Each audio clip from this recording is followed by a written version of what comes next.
Welcome to the Midweek Murders, where we take a look at true crime around Australia. In our first episode, we'll look into one of Western Australia's more infamous cases. While only a month long, the brutality of the kills have been wedged deep into the memories of those that grew up around the time of them. Today, we talk about the Moorhouse murders. On a warm, sunny November day in 1986, the quiet suburb of Willagee, Perth, was sent into a state of shock. A young lady was seen on the streets wearing nothing. There was drying blood in her hair where her head had hit concrete. She knocked on several doors and received no answer from any of them. Finally, she went into a vacuum cleaning store where the police were called. The young lady was Kate Moore, who had survived a horrifying ordeal. She was the would-be fifth victim of a serial killer pair.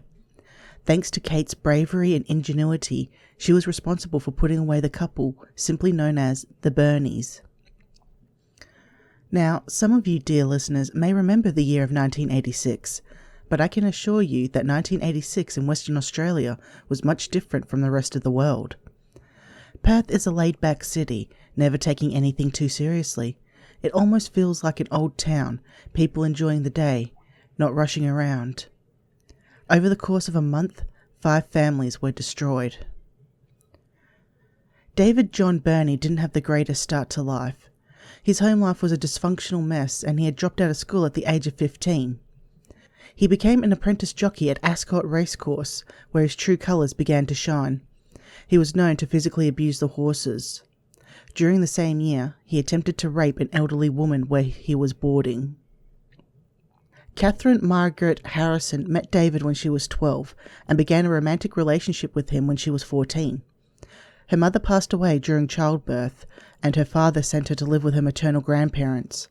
A custody dispute erupted and Catherine's father regained sole custody of her.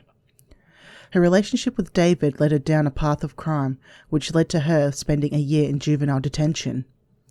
At the pleading of her father and some encouragement from her parole officer, Catherine turned her life around for a short while. She married a man by the name of Donald McLaughlin, to whom she had 7 children with. Their firstborn was, unfortunately, struck by a car and killed in his infancy. In 1985, Catherine left her family and resumed her relationship with David Burney. While they were never married, Catherine changed her last name to match his. On the 6th of October 1986, the first victim of the Bernies arrived at their house. Mary Nilsson had met David at the wreckers where he worked and where he offered her a set of tyres for her car.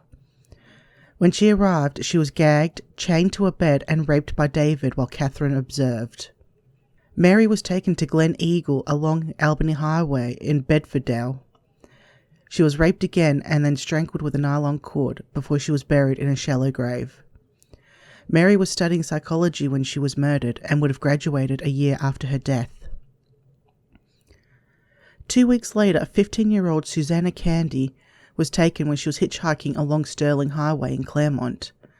Susanna was a student attending high school in Nedlands. She was forced to write letters home to assure her family that she was all right, and the Bernies took her to Moorhouse. Susanna was raped repeatedly. After an abortive attempt of strangulation with a nylon cord, sleeping pills were forced down Susanna's throat. When they took effect, David told Catherine to prove her undying love to him by murdering the girl. Catherine complied and strangled Susanna while David watched. Susanna was buried close to Mary in Glen Eagle.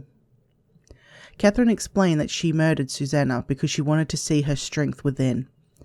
She didn't feel a thing when taking the young girl's life, as she was prepared to follow David to the end of the earth and would do anything to make sure his desires were fulfilled. Norleen Patterson was a 31-year-old woman who ran out of fuel along Canning Highway when she was abducted by the Bernies.